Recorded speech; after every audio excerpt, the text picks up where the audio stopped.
바로 그 순간 거기서 무얼 하고 있느냐 하는 날카로운 목소리가 등 뒤에서 들려왔습니다. 외출했던 이현이 예상보다 일찍 돌아온 것이었습니다. 그의 눈은 의심으로 가득 차 있었습니다. 내 허락도 없이 감히 서재에서 무얼 하고 있는 것이냐. 무언가 숨겼지? 썩 내놓아라. 이현이 짐승처럼 달려들어 그녀의 몸을 뒤지려 했습니다. 절체절명의 위기. 채유는 필사적으로 저항했지만 남자의 힘을 당해낼 수는 없었습니다. 이제 모든 것이 끝장이라고 생각한 바로 그 순간이었습니다. 불이야, 불이야. 바깥에서 다급한 외침과 함께 시커먼 연기가 창문 틈으로 밀려 들어오기 시작했습니다. 집 어딘가에 큰 불이 난 것이 분명했습니다. 이현은 당황하여 채윤을 놓치고 밖으로 뛰어나갔습니다. 혼란에 빠진 집안, 그 아수라장을 틈타 채윤은 자신의 목숨보다 소중한 증거를 품에 안고 어둠 속으로 몸을 던졌습니다. 불이야. 사랑채에 불이 났다. 집안은 순식간에 아수라장으로 변했습니다. 하인들은 물동이를 나르며 비명을 질렀고 이현은 발을 동동 구르며 어쩔 줄 몰라 했지요.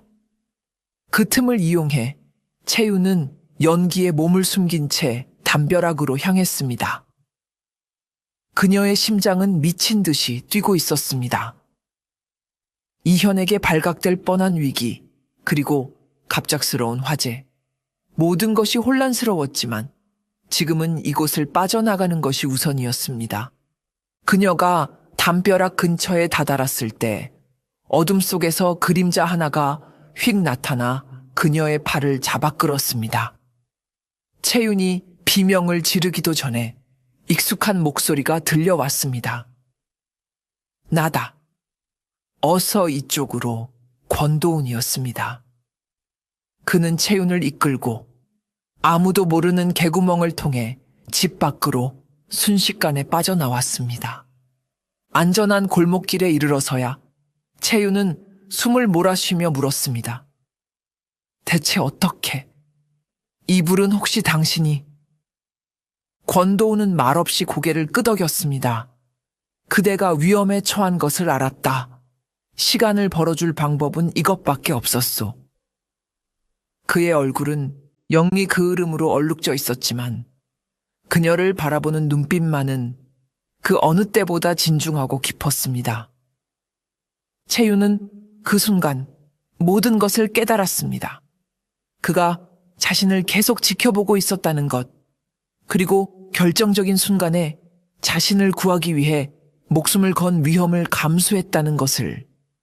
그녀는 품속에서 소중히 간직했던 습자지를 꺼내 그에게 건넸습니다. 여기 모든 것의 시작이자 끝이 될 증거요. 권도훈은 습자지를 받아들고 그 내용을 확인했습니다. 그의 얼굴이 서리발처럼 차갑게 굳어졌습니다. 이런 흉악한 놈들. 감히 천인공노할 짓을 저질렀구나. 그는 증거를 품에 넣고 채윤을 바라보며 말했습니다. 이제 모든 준비는 끝났소. 그동안 정말 고생 많았소.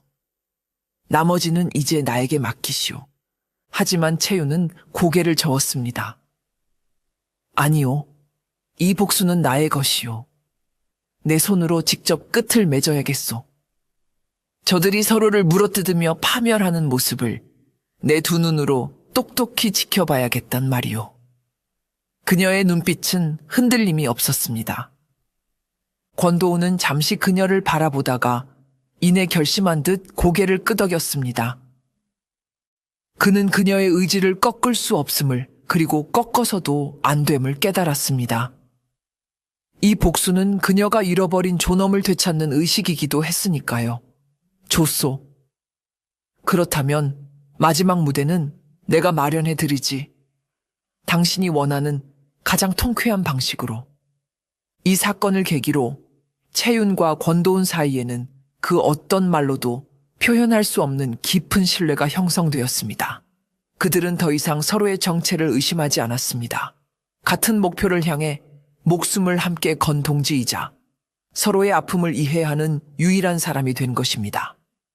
이제 남은 것은 원수들을 향한 마지막 심판뿐이었습니다. 권도우는 채윤이 목숨 걸고 가져온 습자지와 그동안 비밀 정보 조직 흑천을 통해 수집한 방대한 정보들을 맞춰 나가기 시작했습니다. 흩어져 있던 퍼즐 조각들이 하나씩 제자리를 찾자 민진사 가문을 둘러싼 거대하고 추악한 음모의 전말이 마침내 그 모습을 드러냈습니다. 사건의 시작은 장주부의 탐욕에서 비롯되었습니다. 그는 오랫동안 한양의 비단 상권을 독점해왔지만 강직한 성품의 민진사가 공정한 거래를 주장하며 자신의 이권에 제동을 걸자 그에게 깊은 원한을 품고 있었습니다. 그는 민진사만 제거하면 그의 막대한 재산과 상권을 모두 손에 넣을 수 있을 것이라 생각했지요. 그러던 중 장주부는 민진사의 예비 사위인 이현의 숨겨진 야망을 알게 되었습니다. 이현은 겉으로는 점잖은 선비 행세를 했지만 속으로는 자신의 가문보다 더 높은 지위에 오르고 싶은 욕망으로 가득 찬 인물이었습니다. 그는 장주부의 막대한 재력과 정치적 뒷배를 이용한다면 과거 시험에서 장원 급제는 물론 조정의 요직까지 꿰찰 수 있을 것이라 계산했지요. 두 사람의 추악한 이해관계는 완벽하게 맞아떨어졌습니다. 장주부는 재산을, 이현은 권력을, 그들은 서로 원하는 것을 얻기 위해 조선의 근간을 뒤흔드는 영모조작이라는 끔찍한 범죄를 공모하기에 이른 것입니다. 이현은 장차 장인이 될 민진사의 필체를 밤낮으로 연습해 영모 서신을 위조했고 장주부는 자신의 수하를 시켜 그것을 민진사의 서안에 몰래 넣어두었습니다. 또한 옥에 갇힌 민진사가 입을 열 것을 두려워한 그들은 옥리를 매수하여 그를 독살하고는 자결로 위장하는 치밀함까지 보였습니다. 하지만 그들의 범죄는 여기서 그치지 않았습니다. 권도운의 조사는 그들이 지난 몇 년간 국경지대에서 몰래 밀무역을 해왔으며 그 자금으로 고리대금업을 벌여 가난한 백성들의 고열을 짜내왔다는 사실까지 밝혀냈습니다. 그들은 민진사의 재산을 삼킨 뒤 더욱 대담하게 악행을 저지르며 부를 축적하고 있었던 것입니다. 권도운은 모든 사실을 기록한 밀지를 읽으며 치미는 분노를 참을 수 없었습니다. 한 사람의 삐뚤어진 욕망과 또 다른 한 사람의 그릇된 야망이 만나 한 명의 충신을 죽음으로 내몰고 한 가문을 풍비박산냈으며 수많은 백성들을 고통 속에 몰아넣은 것입니다. 그는 즉시 이 모든 증거를 가지고 의금부로 달려가 그들을 체포할 수도 있었습니다. 하지만 채윤의 얼굴이 떠올랐습니다. 내 손으로 직접 끝을 맺어야겠소. 그녀의 도끼 서린 눈빛과 처절한 목소리가 그의 귓가에 맴돌았습니다. 그래, 법의 심판만으로는 부족하다. 저 악인들은 자신들이 저지른 죄의 무게를 가장 고통스러운 방식으로 깨닫게 해주어야 한다. 권도운은 채윤의 복수를 그리고 자신의 정의를 완성하기 위한 마지막 계략을 준비하기 시작했습니다. 그것은 법의 심판 이전에 인간의 가장 추악한 본성을 이용한 지옥의 심판이 될 것이었습니다. 이제 모든 패는 준비되었습니다. 권도운과 채윤은 두 악인을 파멸의 구렁텅이로 몰아넣기 위한 마지막 함정을 파기 시작했습니다. 그들의 계략은 간단하면서도 치명적이었습니다. 서로를 절대적으로 신뢰한다고 믿는 두 공범의 관계를 돌이킬 수 없는 의심과 불신으로 갈라놓는 것이었지요. 먼저 채윤이 움직였습니다. 그녀는 이현에게 돌아가 불타버린 집터 앞에서 눈물로 용서를 비는 연기를 펼쳤습니다. 제가 어리석었습니다. 도련님 곁을 떠나려 했던 저를 벌해 주십시오. 이현은 그녀가 갈 곳 없는 처지임을 알고 있었기에 그녀의 애원을 못 이기는 척 받아주었습니다. 그는 채윤의 미모와 순종적인 태도에 이미 깊이 빠져들어 있었기 때문이지요. 다시 이현의 신임을 얻은 채윤은 어느 날 밤 술에 취한 그에게 아주 은밀하고도 충격적인 거짓 정보를 흘렸습니다. 도련님, 얼마 전 장주부 어른의 수하들이 하는 말을 엿들었습니다. 그들이 말하기를 민진사 어른의 영모 사건이 혹여나 문제가 될 경우 모든 죄를 도련님께 뒤집어 쓰이울 준비를 하고 있다고 합니다. 장주부 어른께서는 이미 도련님께서 영모 서신을 위조했다는 증거까지 따로 빼돌려 두셨다고.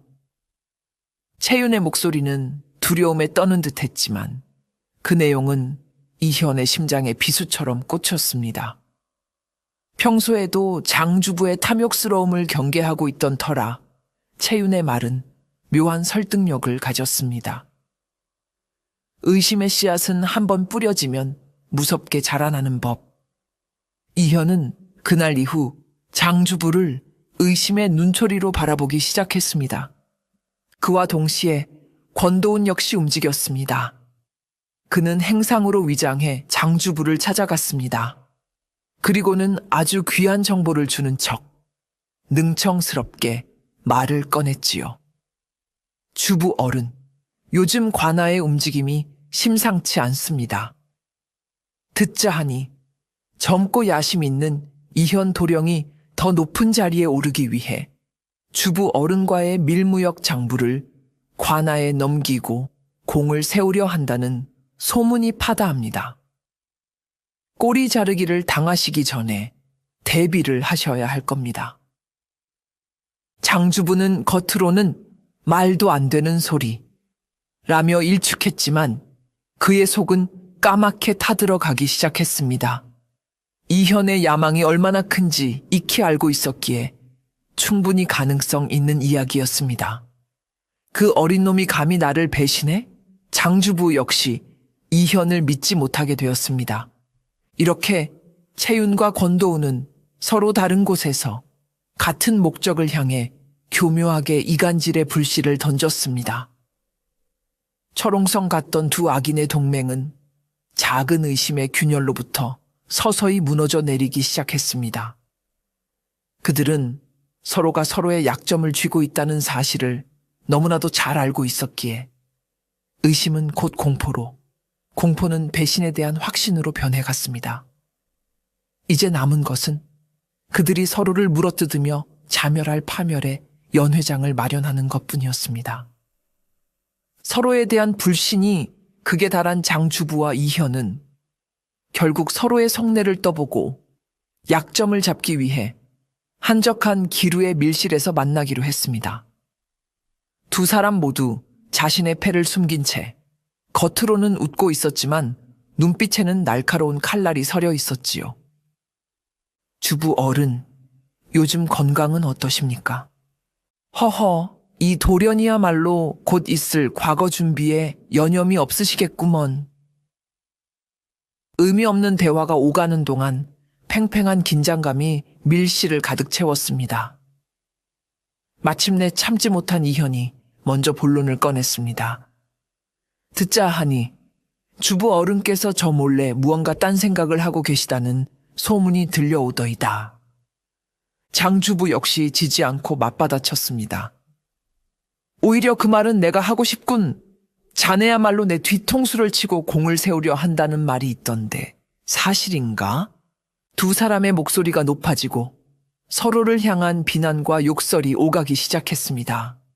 이 늙은 너구리 같은 놈, 어린 놈이 벌써부터 배신을 배워.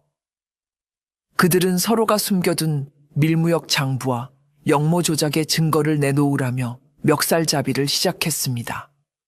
한때는 완벽한 공범이었던 두 사람은 이제 서로를 잡아먹지 못해 안달이 난 굶주린 짐승과도 같았습니다. 바로 그 순간이었습니다. 모두 그대로 멈추시오. 밀실의 문이 활짝 열리며 십수명의 의금부 관원들이 횃불을 들고 들이닥쳤습니다. 그리고 그들 앞에는 더 이상 허름한 행상 옷차림이 아닌 암행어사의 위험 있는 관복을 입은 권도운이 서 있었습니다. 그의 손에는 임금의 명이 담긴 마패가 번쩍이고 있었지요. 네, 내 놈은 대체. 장주부와 이현은 경악을 금치 못했습니다. 권도운은 차가운 목소리로 명했습니다. 역모를 조작하고 국법을 어지럽힌 두 역적을 당장 체포하라. 궁지에 몰린 두 사람은 마지막 발악을 시작했습니다. 그들은 서로를 향해 손가락질하며 상대방의 죄를 미친 듯이 폭로하기 시작했지요. 저놈입니다. 민진사의 서신을 위조한 것은 바로 저 이현이란 놈입니다. 아니다. 저 장주부가 모든 것을 계획하고 나를 끌어들인 것이다. 밀무역을 주도한 것도 저놈이다. 추악한 진실들이 그들 자신의 입으로 낱낱이 밝혀지는 순간이었습니다. 권도우는 그 모습을 조용히 지켜보다가 문 밖을 향해 손짓했습니다. 그러자 어둠 속에서 한 여인이 천천히 걸어 들어왔습니다. 남루한 노비옷이 아닌 깨끗하고 단정한 소복 차림의 채윤이었습니다. 채윤은 두 원수 앞에 당당히 서서 그들을 경멸 어린 눈으로 내려다보았습니다. 그녀의 등장에 장주부와 이현은 마치 귀신이라도 본 듯 새파랗게 질려버렸습니다. 채윤은 그들의 처절한 모습을 똑똑히 눈에 새기며 나지막이 읊조렸습니다. 지옥의 연회는 이제 시작일 뿐이다.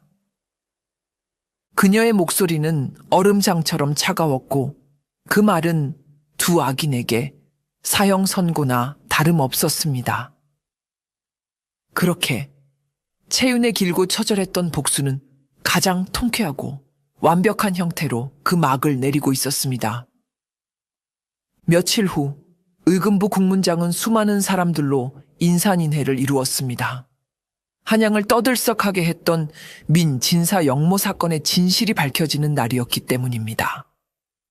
국문장 한가운데에는 장주부와 이현이 죄인의 모습으로 포박당한 채 꿇어 앉아 있었습니다. 그들의 얼굴에는 이미 모든 것을 포기한 듯한 절망과 공포만이 가득했지요. 모두가 숨을 죽이고 지켜보는 가운데 증인석으로 한 여인이 걸어 나왔습니다. 바로 민채윤이었습니다. 그녀는 더 이상 치욕의 상징이었던 노비옷을 입고 있지 않았습니다. 아버지의 억울한 죽음을 애도하는 순백의 소복. 그 모습은 비록 슬퍼 보였지만 그 어떤 비단 옷보다도 당당하고 고결한 기품을 뿜어내고 있었습니다. 채윤은 떨림 없는 목소리로 자신의 가문이 어떻게 몰락했는지, 그리고 두 악인이 어떤 추악한 계략을 꾸몄는지를 조목조목 밝히기 시작했습니다. 그녀의 증언은 명료하고 논리정연했으며 그 안에는 짓밟힌 자의 한과 분노가 서려 있었습니다. 그녀는 증거물로 제출된 습자지를 가리키며 말했습니다. 저것이 바로 제 정혼자였던 이현이 아버님의 필체를 흉내내기 위해 밤낮으로 연습했던 흔적입니다. 그는 사랑을 속삭이던 그 입으로 제 아비의 목숨을 끊을 칼을 갈고 있었습니다. 그리고는 장주부를 향해 시선을 돌렸습니다.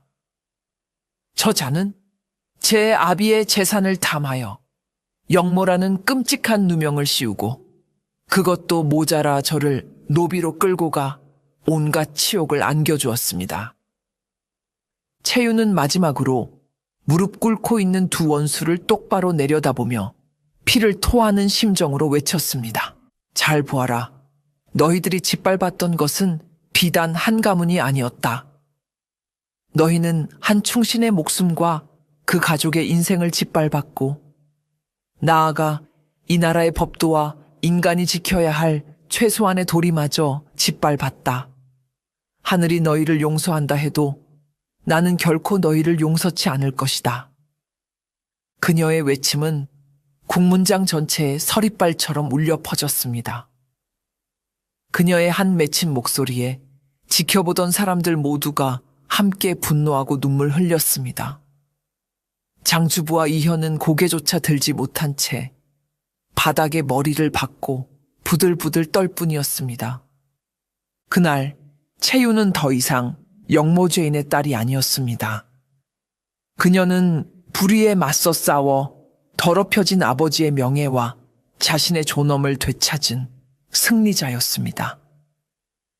비록 그 과정은 피와 눈물로 얼룩졌지만 그녀는 마침내 스스로 한 줄기 빛이 되어 서 있었습니다.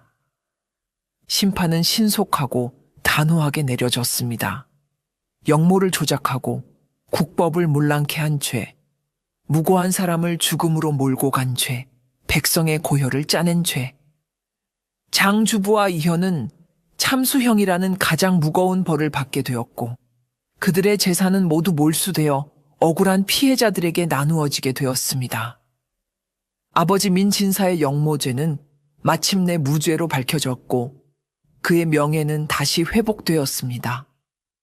채윤 역시 역적의 딸이라는 굴레를 벗고 정당한 신분과 몰수되었던 가문의 재산을 모두 되찾게 되었지요. 길고 길었던 복수가 마침내 끝나는 순간이었습니다. 채윤은 다시 한양 북촌에 이제는 자신의 소유가 된 옛집으로 돌아왔습니다. 하지만 그녀를 반겨주는 것은 따뜻한 가족이 아닌 텅 빈 마당의 적막함과 먼지 쌓인 가구들 뿐이었습니다. 모든 것을 되찾았지만 가장 소중했던 아버지는 돌아오지 않았습니다. 집안 곳곳에는 아버지와 함께했던 행복한 기억들이 아지랑기처럼 피어올라 그녀의 가슴을 아프게 찔렀습니다. 그녀는 아버지의 서재에 홀로 앉았습니다. 한때는 아버지의 낭낭한 글 읽는 소리가 가득했던 이곳은 이제 차가운 침묵만이 감돌고 있었지요. 채유는 아버지의 벼루와 붓을 가만히 어루만졌습니다. 복수를 위해 달려오는 동안에는 애써 외면했던 슬픔과 그리움이 한꺼번에 파도처럼 밀려왔습니다. 아버지, 보고 싶습니다. 그녀의 입에서 터져나온 것은 승리의 환호가 아닌 늦어버린 그리움의 울음이었습니다.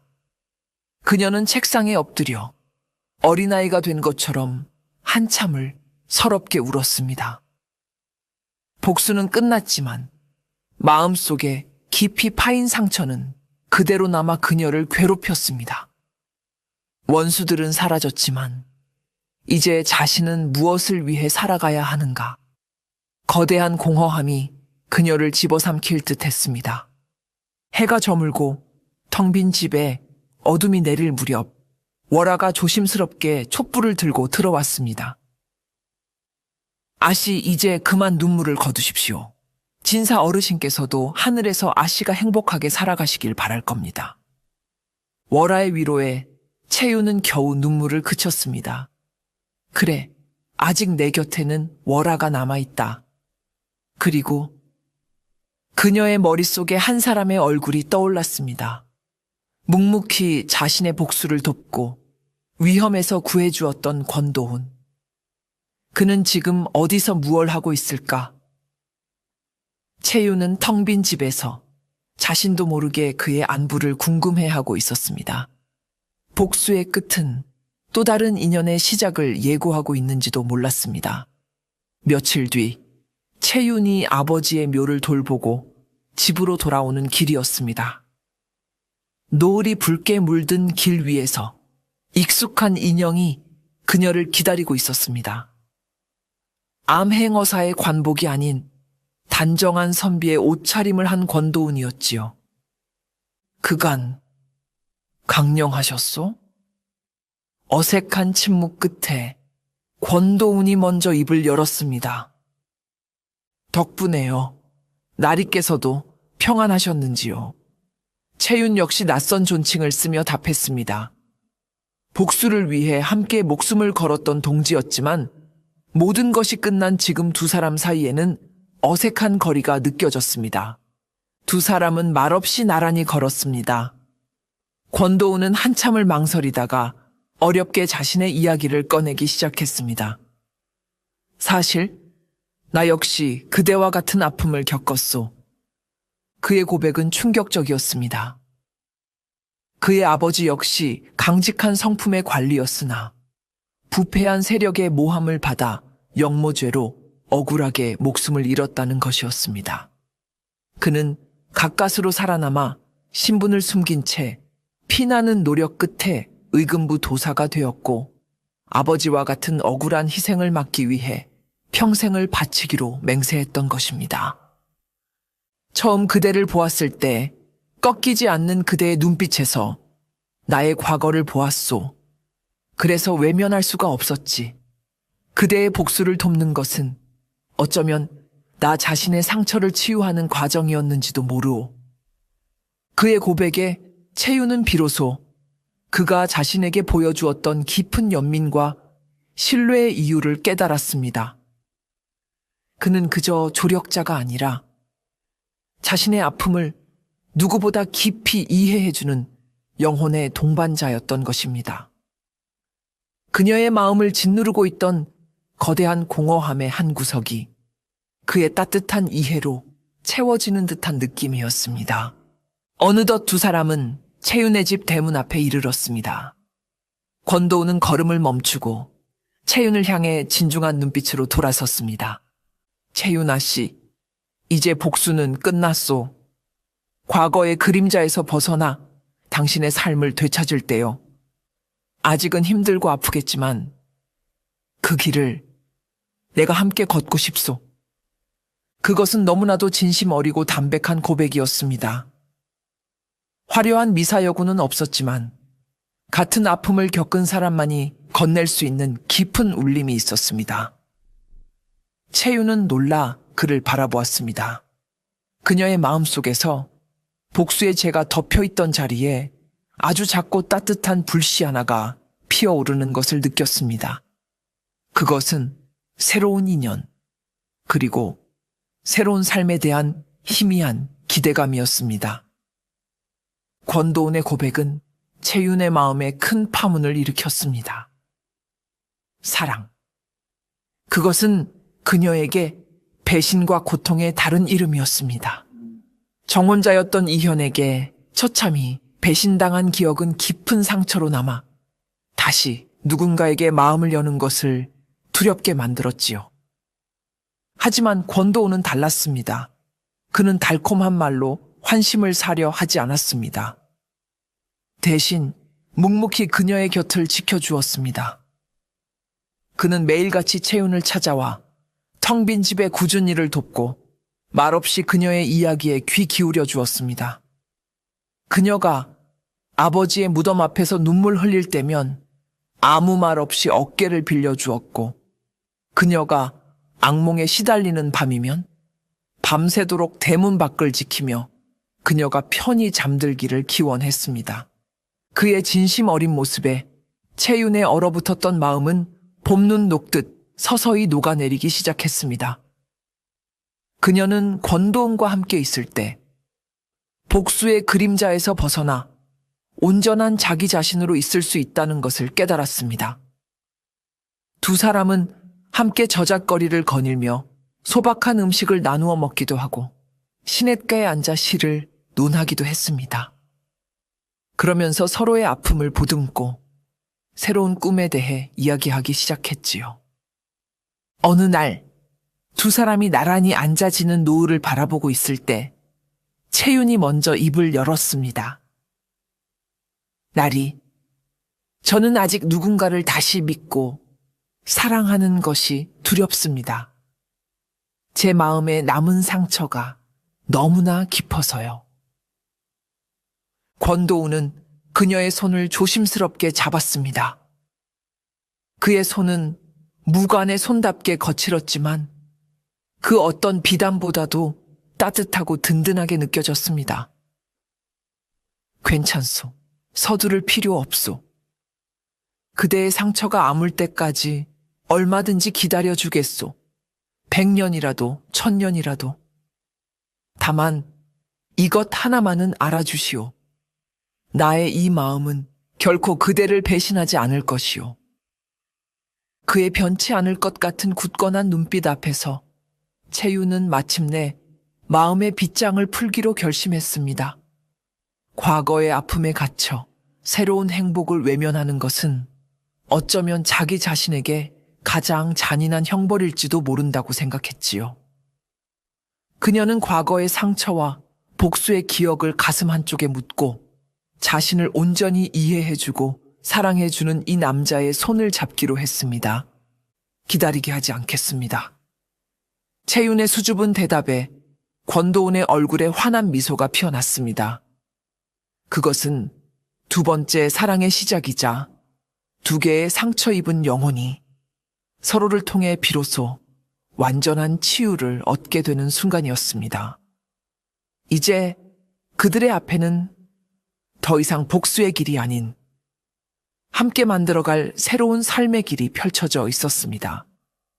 권도훈과 새로운 삶을 시작하기로 결심한 채유는 더 이상 과거의 그림자에 얽매이지 않았습니다.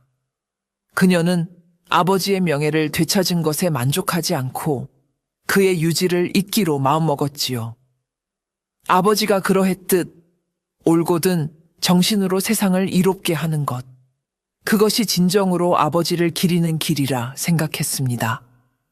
채유는 먼저 되찾은 가문의 재산을 의미 있는 곳에 쓰기 시작했습니다. 그녀는 아버지의 이름으로 작은 서원을 세워 가난하지만 재능 있는 학동들이 마음껏 글 공부를 할 수 있도록 지원했습니다. 서원에서는 신분 고하를 막론하고 배우고자 하는 의지가 있는 모든 이들에게 문이 열려 있었지요. 낭낭한 글 읽는 소리가 다시 민씨 가문의 담장을 채우기 시작했을 때 채유는 비로소 진정한 의미에서 가문이 재건되었음을 느꼈습니다. 또한 그녀는 장주부의 고리대금업으로 고통받았던 백성들을 찾아다녔습니다. 그들의 빚 문서를 불태워주고 새로운 삶을 시작할 수 있도록 작은 미천을 나누어 주었지요.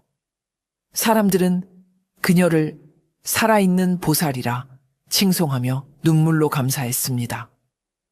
처음에는 복수심에 불타던 그녀였지만 이제 그녀의 마음은 용서와 자비로 가득 차 있었습니다.